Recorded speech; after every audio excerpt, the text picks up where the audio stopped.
The high-stakes poker room at the Bellagio was a battlefield, but the weapons weren't bullets or blades.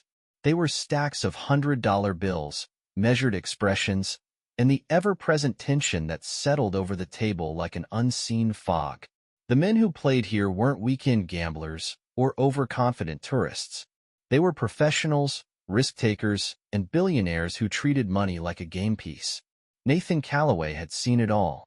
A former Wall Street trader, he had walked away from the world of hedge funds and corporate boardrooms years ago. Not because he wasn't successful, but because success had started to feel predictable. The adrenaline rush of watching markets shift had lost its thrill, but poker was different. Every game brought a new challenge, a new opponent to dissect and destroy. Tonight, the stakes had reached an unprecedented level. Across from Nathan sat Victor Langley, an oil tycoon from Texas who had a reputation for playing aggressively, often overextending himself in the belief that his sheer financial power could break weaker men. He had won and lost fortunes in poker rooms across the country, never one to back down from a bet, no matter the cost. The pot had reached $4.8 million, and the tension in the room had thickened with every passing minute. Nathan leaned back slightly, carefully studying Victor. The Texan's expression was neutral, but there were cracks in his armor. A slight twitch in the jaw, fingers tapping against his stack of chips, a subtle hesitation before placing his last bet. Nathan had seen all of these signs before. Victor was bluffing, but he was doing it with the confidence of a man who didn't believe in losing. The board showed an ace of hearts, a 10 of spades, a jack of diamonds, a 3 of clubs, and a 7 of hearts. Nathan had a king and a queen of spades, a strong hand, but not unbeatable. He was one card away from a straight, but there was no guarantee. With a calm, calculated movement, Nathan pushed a stack of chips forward, matching Victor's latest bet. The Texan exhaled slowly, no longer tapping his fingers. Then, with a slow, deliberate motion, he shoved his entire stack forward, pushing everything into the center of the table. The room went silent. All eyes were on Nathan. The decision was his. Fold, and he would cut his losses, walking away still richer than when he arrived. Call, and he would test his instincts against Victor's willingness to risk everything. Years of experience had taught him to recognize desperation. Victor wasn't just trying to win.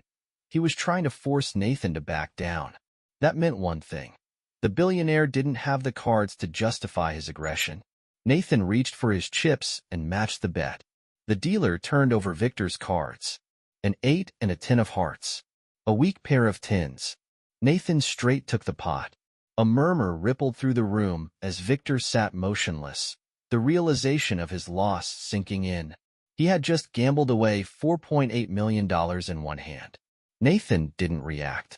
There was no triumphant smirk, no gloating. Winning had never been about the money. It was about the control, the precision of reading a man's weakness and exploiting it.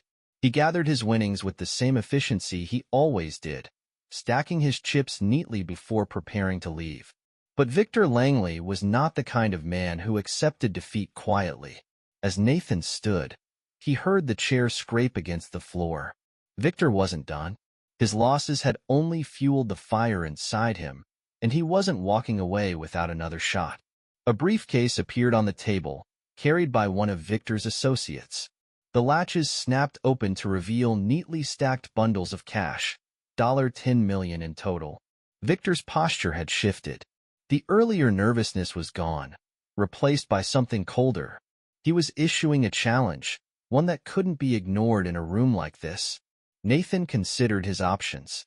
He had already won big, and logically, the best move was to walk away. But that was the problem. Logic had never been what brought him here.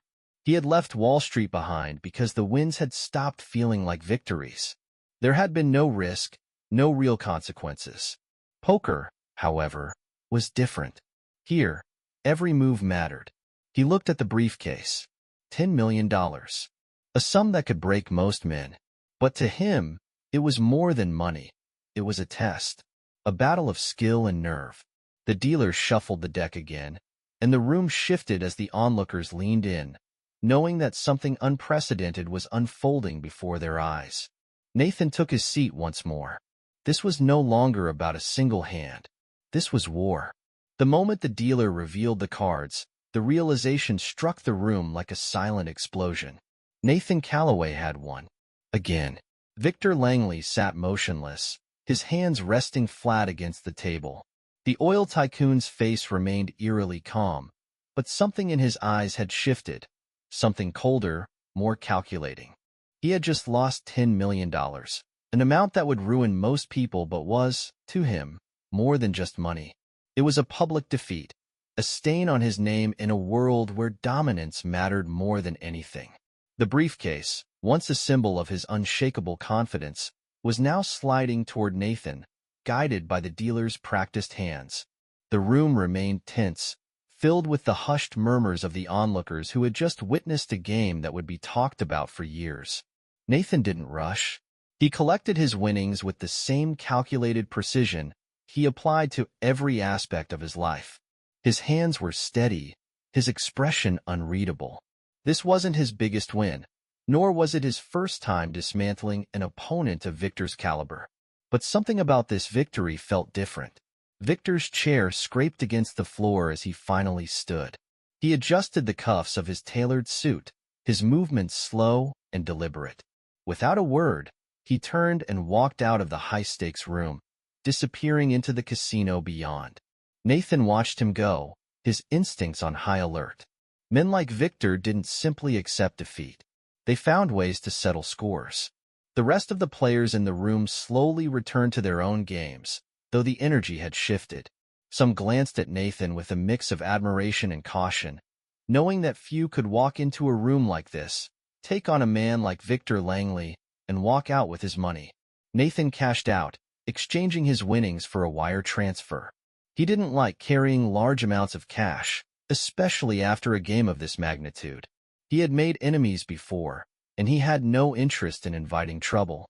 As he stepped out of the Bellagio, the cool Las Vegas night air hit him like a welcome contrast to the heat and intensity inside. The Strip was alive with neon lights, rolling limousines, and the ever-present hum of a city that never truly slept. Nathan had always loved Vegas, not for its excess but for its unpredictability. Here, anyone could win or lose, everything in a matter of moments. A black SUV was waiting for him at the curb, a service he had arranged beforehand.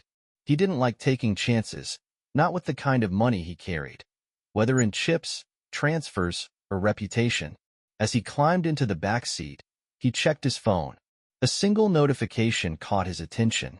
No message, no number, just an alert that made his stomach tighten.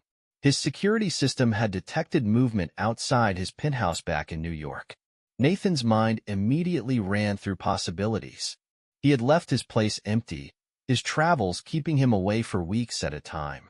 His security system was state-of-the-art, nearly impossible to bypass. Either someone had made a mistake, or someone had deliberately tripped the alert to send him a message. Victor. The name surfaced instantly, though Nathan had no proof. The timing was too perfect, the loss too significant for the billionaire to simply walk away. Victor Langley had resources, connections, people who did his dirty work without hesitation. Nathan adjusted his tie, his mind already forming a plan. He had dealt with powerful men before. He knew the rules of their world. When money wasn't enough, pride took over. And a wounded ego was the most dangerous thing of all. The SUV pulled away from the Bellagio, merging into the steady flow of traffic. Nathan remained silent, his fingers tapping lightly against his knee as he considered his next move. By the time he reached his hotel, he had made his decision. He wasn't going to wait for Victor Langley to make the next move. He would strike first. Nathan spent years on Wall Street, where leverage was everything. It wasn't always about having the most money. It was about controlling the game. He needed information, and he needed it fast. The moment he stepped into his suite, he retrieved his laptop, accessing the network of private contacts he had built over the years. Information brokers, corporate insiders, and security specialists, people who thrived in the shadows. He wasn't just looking for details on Victor's business dealings. He needed weaknesses, patterns, anything that could give him an edge before Victor had the chance to retaliate. Within an hour, reports began flooding in. Nathan scanned through them, his mind piecing together a picture of a man who, despite his wealth, had vulnerabilities. Multiple high-risk investments, undisclosed financial troubles, and, most interestingly, a few names that appeared too frequently in connection with his personal dealings. Not business associates, but enforcers. Nathan leaned back in his chair, exhaling slowly. Victor Langley had spent his life betting on the idea that he was untouchable, that no one would dare challenge him. Tonight, he had learned otherwise. Nathan closed his laptop, his decision made. He had won the game, but now, the real battle was beginning, and he never played to lose. The city lights of Las Vegas stretched endlessly below as Nathan Calloway stood by the floor-to-ceiling windows of his suite. He had won the game, but the weight of his victory lingered in a way that didn't feel like triumph. Men like Victor Langley didn't simply accept losses. They responded, ruthlessly. Nathan's mind remained sharp, replaying the night's events like a puzzle he had yet to solve. The way Victor had left, controlled but simmering beneath the surface, the tension in his posture, the quiet calculation in his eyes. None of it suggested a man who would walk away quietly.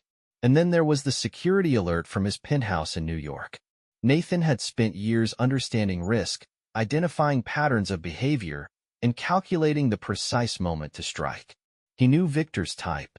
A man who had built his empire through force and intimidation wasn't going to let a public humiliation go unanswered. Crossing the room, Nathan grabbed his phone and dialed a number from memory. The call was answered after a single ring. Within minutes, a secure file appeared on his laptop. The information he had requested was extensive: Victor's known business partners, his financial records, and most importantly, the people who handled problems for him. Nathan wasn't interested in Victor's corporate dealings. He was looking for something else, something personal. Scrolling through the documents, he found what he was looking for. A man named Gabriel Ruiz appeared more often than coincidence allowed.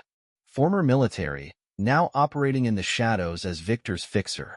If Victor wanted revenge, Ruiz would be the one to make it happen. Nathan ran another search, this time focusing on movement. Private jets, offshore accounts, property acquisitions. If Victor was planning something immediate, it would leave a trace. There it was. A flight had left McCarran Airport 2 hours ago, heading toward New York. Not a commercial airline, but a Gulfstream jet registered to one of Victor's holding companies. It was set to land at Teterboro Airport in less than an hour. Nathan exhaled slowly, his mind assembling the pieces. Victor wasn't waiting. The game had already shifted from the poker table to something else entirely. With a practiced efficiency, Nathan closed his laptop and moved toward the suite safe, retrieving the essentials. His passport, a secured device with encrypted contacts, and a compact firearm, legally registered but rarely needed. He never carried it at the poker table, too much attention.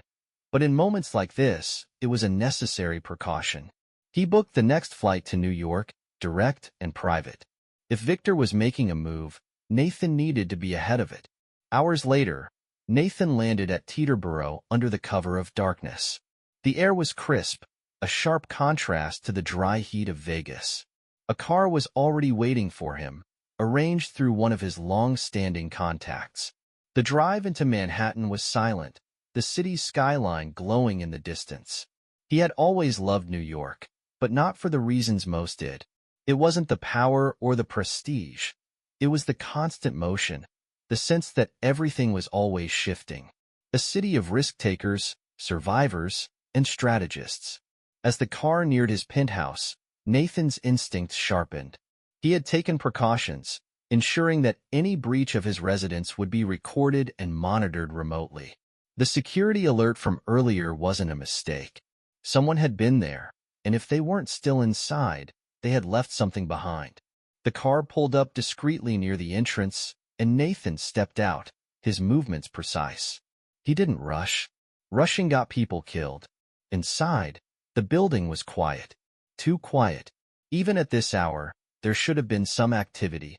Staff, late-night arrivals, the usual sounds of life in an exclusive residence. Instead, the silence pressed in, heavy with something unspoken. Nathan entered the penthouse cautiously, his senses tuned to every detail. The space appeared untouched at first glance. The lights remained off, the furniture undisturbed. But as he stepped deeper into the living area, he noticed the shift. A glass on the counter, a barely perceptible change in the positioning of the objects on his desk. Someone had been here. Recently. Moving toward his study, Nathan flicked on a hidden screen embedded in the bookshelf, pulling up the security footage from the last few hours. The cameras had been disabled, but only briefly. Whoever had entered knew what they were doing, but they hadn't expected Nathan's backup system, one that stored offline data before re-uploading once the system was restored. A single frame stood out. A man, dressed in dark clothing, moving with the precision of someone trained. Not a common burglar. Not a random break-in. Ruiz. Nathan's jaw tightened. Victor hadn't wasted any time. This wasn't about intimidation. It was a direct message. The next move was Nathan's, and he never played defensively. He pulled out his phone and sent a single, coded message to a contact in the city. Within minutes, a response came through. Ruiz was still in Manhattan. He had checked into a private suite at an upscale hotel near Central Park. Nathan didn't hesitate. He wasn't going to wait for whatever Victor had planned next. The game had already changed, and Nathan was going to make sure he was the one who dictated how it ended. The black sedan moved through Manhattan's late-night streets, weaving between pockets of traffic. The city never truly slept, but at this hour, it had a different rhythm. One of quiet deals, discreet movements, and power shifting hands behind closed doors. Nathan Calloway sat in the back, his mind clear, his body still. He wasn't a man who acted on emotion. He made decisions based on probabilities, leverage, and control. And right now, control meant making the next move before Victor Langley could. The hotel near Central Park loomed ahead. Exclusive, understated, the kind of place where billionaires hid their indiscretions in luxury. Nathan had already confirmed Ruiz's presence. Victor's fixer was in a penthouse suite, booked under an alias, but easy to track for someone who knew what to look for. Nathan entered the lobby without hesitation, dressed in a tailored suit that allowed him to blend in effortlessly. He didn't need weapons or force. He needed precision. Approaching the front desk, he handed the concierge a card. A simple exchange. Money for discretion. A moment later, a keycard was placed into his palm without a word. The elevator ride to the penthouse was silent. Nathan's pulse remained steady. He had played in high-stakes rooms, negotiated against the most ruthless minds in finance, and built his life on knowing how to dismantle an opponent before they saw the attack coming. Tonight was no different. The hallway was empty when the elevator doors slid open. Nathan moved quietly, scanning for any signs of security. There were none. Ruiz was either overconfident or hadn't expected anyone to find him so quickly. Sliding the keycard through the lock, Nathan stepped inside. The suite was dimly lit, the curtains drawn. A glass sat on the table, half empty. The faint scent of cologne lingered in the air. Ruiz was here, and he wasn't alone. Nathan didn't speak as he moved deeper into the room. He didn't have to. A figure emerged from the shadows, stepping forward with deliberate slowness. Gabriel Ruiz was exactly as the files had described, broad-shouldered, calm, the kind of man who didn't waste movement. There was no surprise in his expression. He had expected Nathan. Nathan's gaze flickered toward the side of the room. A phone sat on the table, screen dimmed. It wasn't Ruiz's. It was Victor's. This wasn't just a message, it was an invitation. Nathan reached into his pocket, retrieving his own phone. With a flick of his fingers, he dialed a number he hadn't used before. Seconds later, a call lit up the screen on the table. Victor's number. Without breaking eye contact with Ruiz, Nathan pressed the call button. A long pause. Then, Victor Langley's voice came through, smooth and unhurried. Nathan didn't react, letting the silence stretch. Victor's words came slowly, calculated. He had lost millions, but this was about more than money. It was about reputation, control. He wasn't interested in legal battles or drawn-out revenge. He wanted something else, something only men at their level understood. A settlement not in dollars, but in power.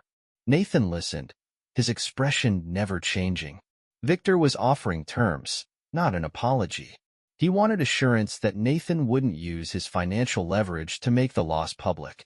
A man like Victor could survive losing money, but not losing face. Nathan let the words sink in before responding. He wasn't interested in extortion or making enemies he didn't need. But he also wasn't going to walk away empty-handed. He named his own terms, an exchange, leverage over one of Victor's ventures that had been slipping in the shadows. A business move, disguised as a resolution. Victor didn't argue. He understood the language of deals. This wasn't friendship, and it wasn't forgiveness. It was business. Nathan ended the call. Ruiz, still standing, gave a single nod before stepping aside. The message was clear. Victor had accepted the terms. The fight was over. Nathan walked out of the suite without a backward glance. The elevator ride down was quiet, the city waiting below. He had won again, not just at the poker table but in the real game, the one that mattered. As he stepped outside, the air was crisp, the streets alive with movement. He didn't need to look back to know that the night had shifted in his favor. The game was over, and Nathan Calloway never lost.